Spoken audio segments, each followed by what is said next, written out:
Ako začať používať ten human design v praxi?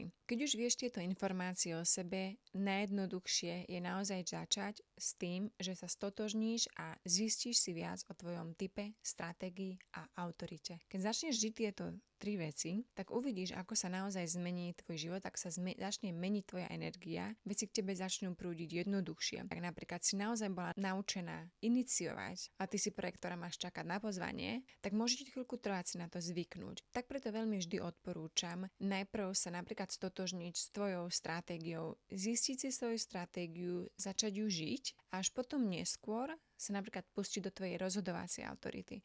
Až potom vlastne začať zisťovať, OK, ako mám robiť rozhodnutia cez moju emocionálnu vlnu. Čo to vlastne tá emocionálna vlna znamená? Čo znamená mať sakrálnu autoritu? Ako mi to vie pomôcť v živote? Takže naozaj skúšať, experimentovať. Human design je o experimentovaní. A human design ťa nežiada o to, aby si bola niekým iným, aby si sa stala nejakým úplne iným človekom. Human design ti skôr hovorí o tom, aby si sa navrátila k sebe. A pomáha ti rozpamätať sa, kto naozaj si. Kto si vlastne stále bola.